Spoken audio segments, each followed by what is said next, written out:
Hey, Bayek, it's me, Ian, and this is my last video for 2022. But there'll be more to come. Yes, they will be, honestly. I'm not going away yet. Anyhow, what is my last video going to be? Well, here it is. It's a review of The Plague of the Zombies from 1966.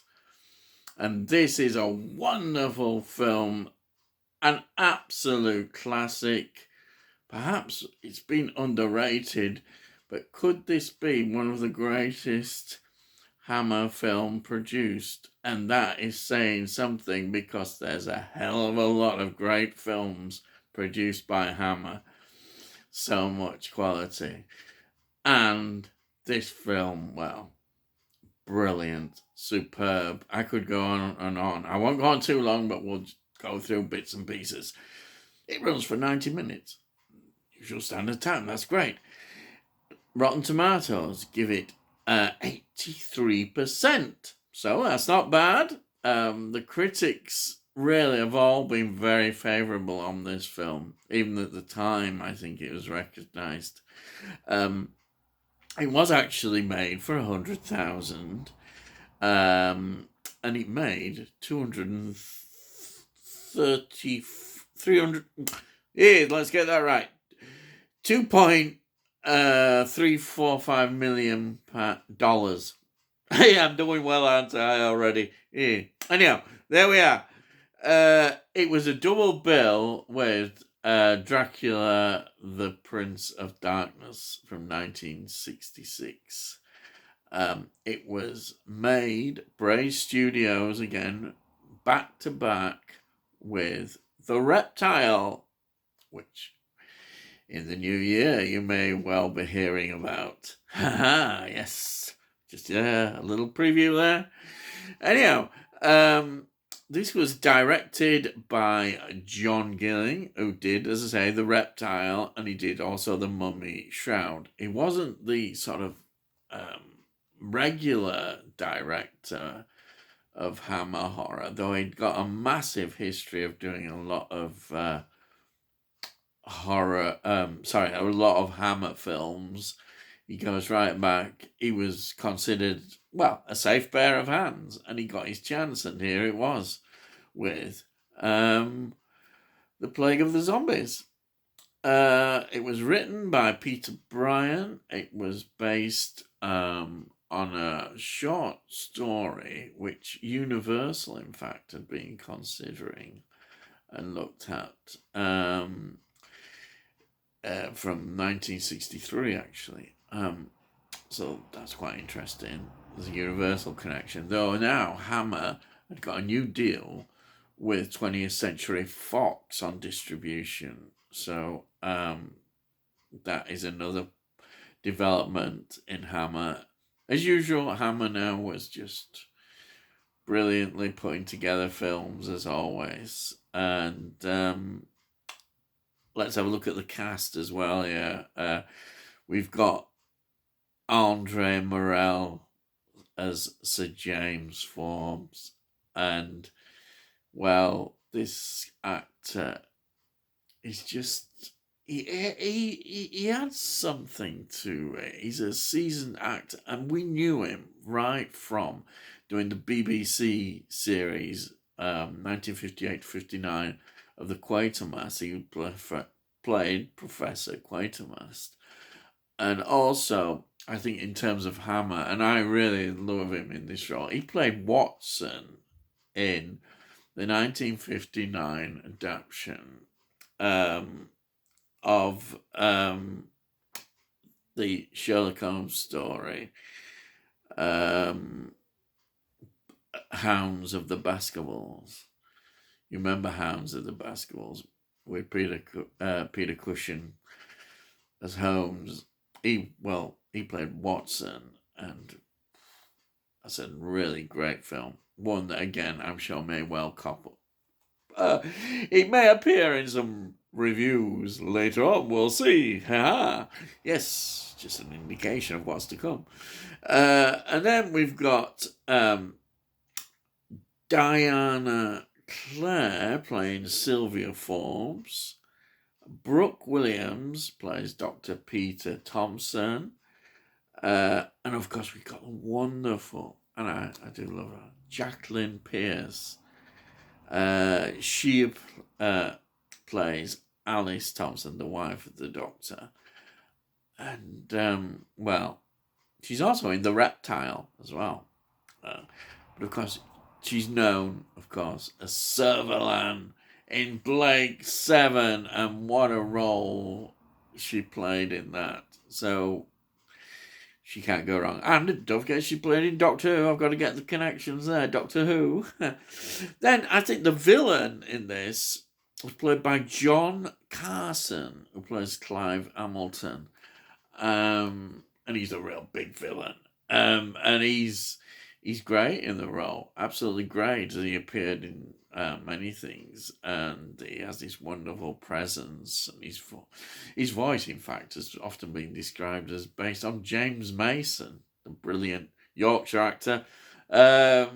Yes, he's really good in this as the villain. He really adds a lot. The whole cast is really superb. It really works well. And of course, he's here. Here we are. Get ready for the moment. It's the Michael Ripper moment. Yes, he's in this film. And he's playing a police sergeant.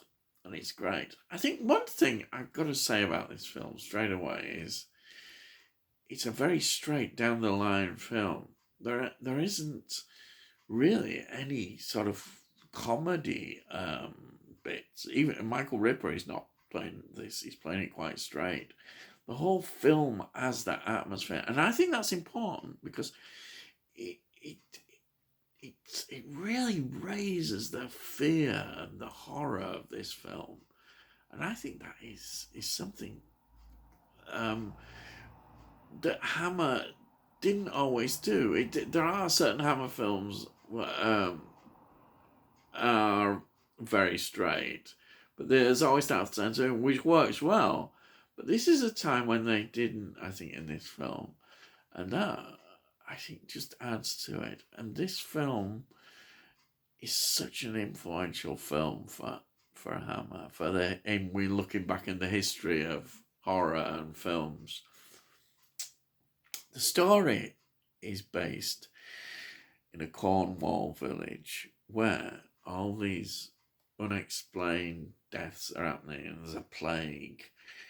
In a way, that's how the doctor sees it, of all these deaths. And he basically writes to his mentor, the person who was important in becoming a doctor and in his career. And that, of course, is Sir James Forbes. And him with his daughter, Sylvia, decide to go down and see what's going on and visit him in this village. And that's how the story begins, in terms of the investigation into what is actually going on. Now, what I like about this film, just from the moment it starts, you get something that Hammer really were good at, getting you into that mood. And the mood is very dark right at the beginning. You know where you're going to be with the film straight away. Voodoo. Let's just say voodoo.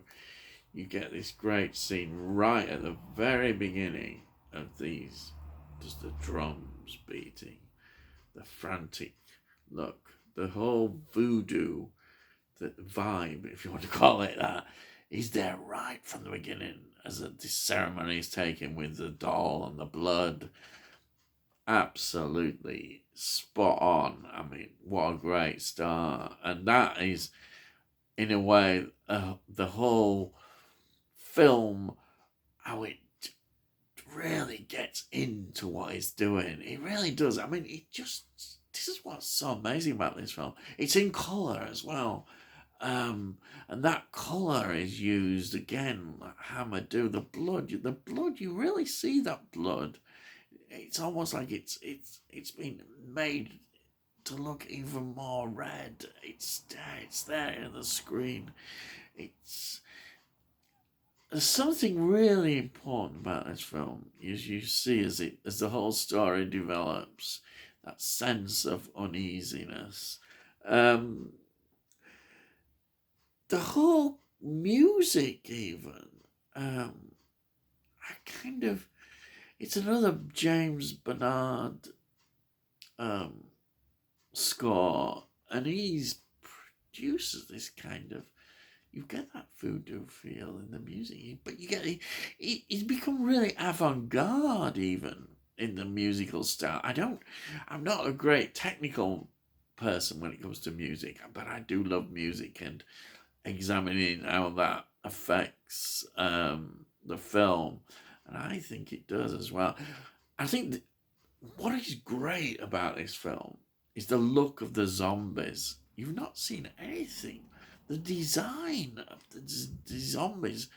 It's almost very, as usual, Hammer working on a very limited budget with their special effects. Produced these wonderful zombies. And there's a particularly important dream sequence where they see those zombies rising from the grave. It's really scary, it really is scary. But the zombies are scary. This is why that not having any humor kind of makes this film really spot on, for Hammer. And I think it works well. I wish they'd have done more zombies after this. I mean, really, we don't get much zombie until, well, the 70s. One more time in The Legend of the Seven Golden Vampires. We don't get anything like that again. It's a pity because you feel that it would have been great to have seen more zombies. But I think this film had a lot of people watching in terms of horror directors and writers who were influenced. And I mean, let's face it, 1968 is the night of the Walking Dead. Of the Living Dead. Walking Dead. There I am.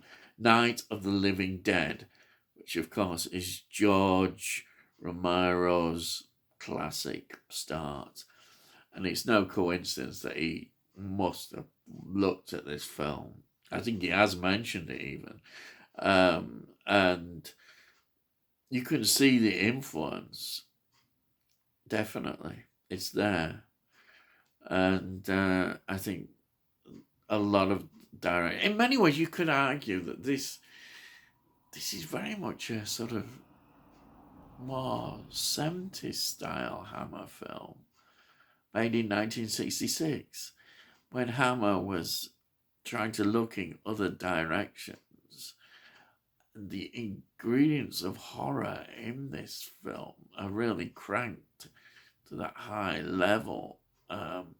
And as usual, I mean, the director, on such a limited budget, produces such wonderful scenes, and everything, as I say about it, the looks, the locations, even, the way they've used Bray Studios, and just the whole feel is absolutely fantastic. And I think that's what it is, the atmosphere. And this film just shows you that is what you need in a film. And when you've got actors who are really giving it all, then you've got a great recipe. And again, as I say, it shows that you don't always, and that isn't a lesson nowadays, need masses of money or even always massive special effects. You can do all sorts And they did. They managed to do that. And that's what makes Hammer such a brilliant horror production company who produced these wonderful films, which we're still enjoying and will continue to enjoy. And as I can't stress how important they are to general film history and how we are today in terms of horror. And this film, look at it. Yeah, I just I've not really given too much away about the story because I don't want to. You want to enjoy the story if you've never seen it, and if you have, you'll know what I mean. It's brilliant. Just a word about this Blu-ray copy. Look at this. We've got a nice slip cover. Get that. And like the other releases, we've got Blu-ray and DVD. And I think the extras are really good in here. There's some great extras, great interviews. I'm really pleased they got some of these interviews because there's one with Jacqueline Pearce, who's sadly no longer with us. And there's one with John Carson, who as well is sadly no longer with us. So these are good. Again, I love the history. They've got some history captured here. So it's always good when you get that in the extras. I thoroughly recommend this. If you can get hold of this, get it, if you're going to choose, if you can't get all the Hammer films, this would be one that I would absolutely choose to have in your collection of horror films. It really is that good, So I think that's it. I've gone on about this, and I do really love this film, and hopefully you, if you haven't seen it, will go and check it out. And if you have seen it, you'll know exactly what I mean. So there we are. Okay. Well, there we are. We've got to the end. And all I'd like to say is I just want to wish you all a wonderful, wonderful, happy new year. A reet grand one. That's what we want, a reet grand. And I'm going to be here doing all this stuff again. The same stuff. Yes, you haven't got rid of me yet. I'm still here and I'm going to be doing it. Hey, by heck. Anyhow, I'll just as usual say, subscribe if you want to know when we put out these videos. Also, give it a like, please. If you really do like this video, just like it. It costs note, and it'll never cost note. And I'm going to continue doing all this. And there you are. That's it. We ain't got fancy yet. Hey, we're just like this, just doing all these like I do. Hey, anyhow, so all I've got to say is, I'll see thee, and I'll see thee again.